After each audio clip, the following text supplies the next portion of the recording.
साथियों, हमारे देश में भ्रष्टाचार की और देशवासियों को आगे बढ़ने से रोकने वाली दो बड़ी वजह रही है। एक, सुविधाओं का अभाव और दूसरा, सरकार का अनावश्यक दबाव। लंबे समय तक हमारे यहां सुविधाओं का, अवसरों का अभाव बनाए रखा गया। एक गैप, एक खाई बढ़ने दी गई। इससे एक अस्वस्थ स्पर्धा शुरू हुई, जिसमें किसी भी लाभ को, किसी भी सुविधा को दूसरे से पहले पाने की होड़ लग गई। इस होड़ ने भ्रष्टाचार का इकोसिस्टम बनाने के लिए एक प्रकार से खाद पानी का काम किया। राशन की दुकान में लाइन, गैस कनेक्शन से लेकर सिलेंडर भरवाने में लाइन, बिल भरना हो, एडमिशन लेना हो, लाइसेंस लेना हो, कोई परमिशन लेनी हो, सब जगह लाइन। ये लाइन जितनी लंबी, भ्रष्टाचार की जमीन उतनी ही समृद्ध। और इस तरह के भ्रष्टाचार का सबसे ज्यादा नुकसान अगर किसी को उठाना पड़ता है तो वो है देश का गरीब और देश का मध्यम वर्ग। जब देश का गरीब और मध्यम वर्ग अपनी ऊर्जा इन्हीं संसाधनों को जुटाने में लगा देगा तो फिर देश कैसे आगे बढ़ेगा, कैसे विकसित होगा। इसलिए हम बीते 8 वर्षों से अभाव और दबाव से बनी व्यवस्था को बदलने का प्रयास कर रहे हैं। डिमांड और सप्लाई के गैप को भरने की कोशिश कर रहे हैं। इसके लिए हमने कई रास्ते चुने हैं। 3 प्रमुख बातों पर मैं ध्यान आकर्षित करना चाहूंगा। एक, आधुनिक टेक्नोलॉजी का रास्ता। दूसरा, मूल सुविधाओं के सैचुरेशन का लक्ष्य। और तीसरा, आत्मनिर्भरता का रास्ता। अब जैसे राशन को ही लीजिए। बीते 8 वर्षों में हमने पीडीएस को टेक्नोलॉजी से जोड़ा और करोड़ों फर्जी लाभार्थियों को सिस्टम से बाहर कर दिया। इसी प्रकार डीबीटी से अब सरकार द्वारा दिया जाने वाला लाभ सीधे लाभार्थियों तक पहुंचाया जा रहा है।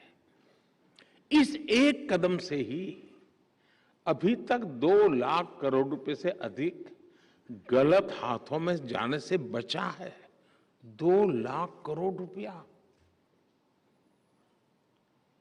कैश आधारित अर्थव्यवस्था में घूसखोरी, कालाधन, ये डिटेक्ट करना कितना मुश्किल है, ये हम सब जानते हैं।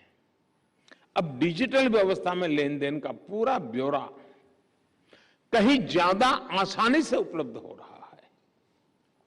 Government e market place, jam जैसी व्यवस्था, सरकारी खरीद में कितनी पारदर्शिता आई है, ये जो भी इसके साथ जुड़ रहे हैं उसका महत्व समझ रहे हैं, वो अनुभव कर रहे हैं। भ्रष्टाचार और भ्रष्टाचारियों के विरुद्ध कार्रवाई करने वाले सीवीसी जैसे सभी संगठनों को, और यहां सभी उस आपकी एजेंसी के लोग बैठे हैं, आपको डिफेंसिव होने की कोई जरूरत नहीं है।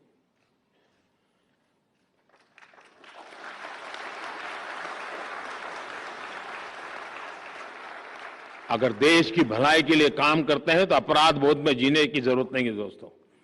हमें पॉलिटिकल एजेंडा पे नहीं चलना है, लेकिन देश के सामान्य मानवी को जो मुसीबतें आ रही हैं उसे मुक्ति दिलाने का हमारा काम है। ये काम हमको करना है। और जिनके वेस्टेड इंटरेस्ट है वो चिल्लाएंगे, वो इंस्टीट्यूशन के गले घोंटने की कोशिश करेंगे, इस इंस्टीट्यूट में बैठे हुए समर्पित लोगों को बदनाम करने का प्रयास किया जाएगा। ये सब होगा। मैं लंबे अरसे तक इस व्यवस्था से निकला हुआ दोस्तों, लंबे अरसे तक हेड ऑफ द गवर्नमेंट के रूप में काम करने का मुझे अवसर मिला है। मैंने बहुत गालियां सुनी, बहुत आरोप सुने दोस्तों, कुछ बचा नहीं मेरे लिए, लेकिन जनता जनार्दन ईश्वर का रूप होती है।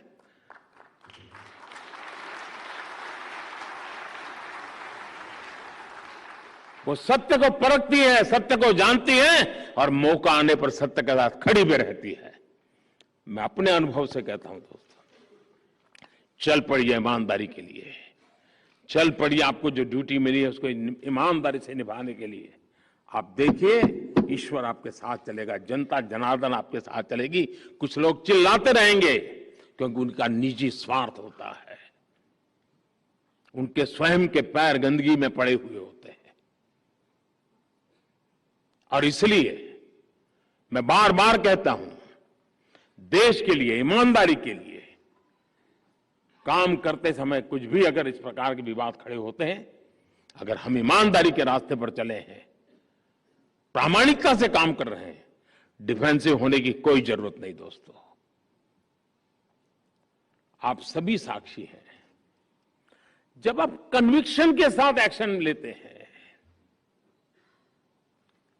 कई मौके आपके जीवन में भी आए होंगे, समाज आपके साथ खड़ा ही रहा होगा दोस्तों।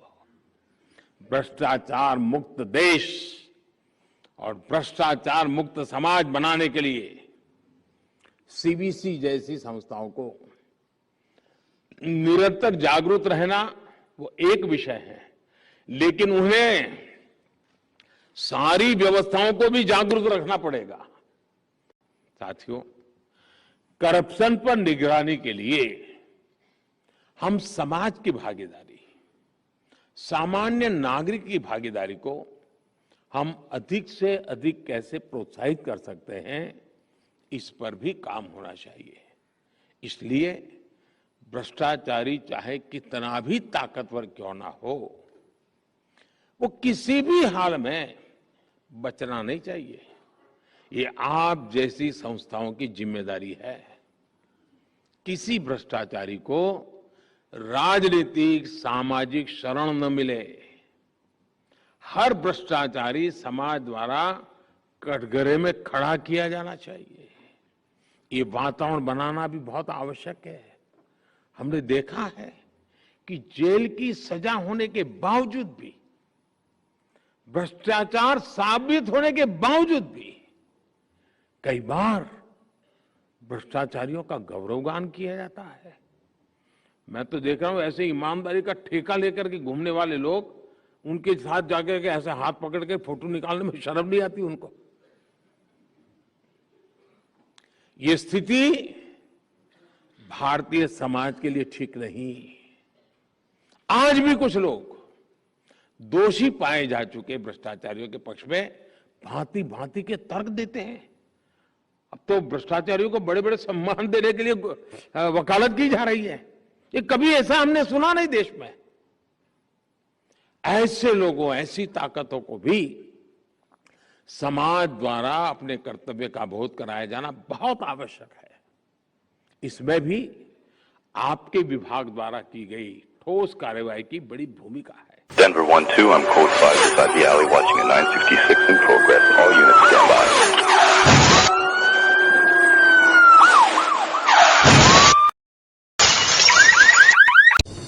ह्या बातमीचे sponsor by Samdani and sons, नातं विश्वासाचं।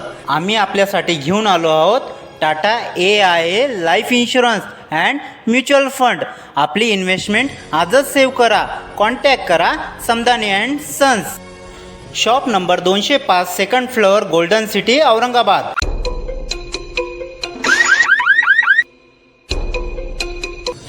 क्राइम न्यूज़ अपडेट के लिए यूट्यूब पर जाए 8055558385 सर्च करें, सब्सक्राइब करें, लाइक करें और बेल आइकन की घंटी बजाना ना भूलें।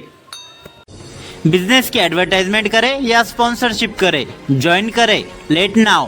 न्यूज और जाहिरात के लिए संपर्क करें 8055558385। Denver 1-2, I'm code 5 inside the alley watching a 966 in progress. All units stand by.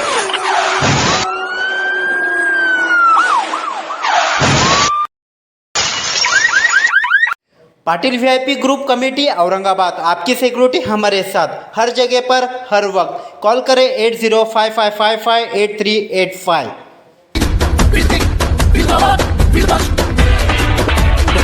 मुझ पर एक ऐसा करना कि मुझ पर कोई असर न करना।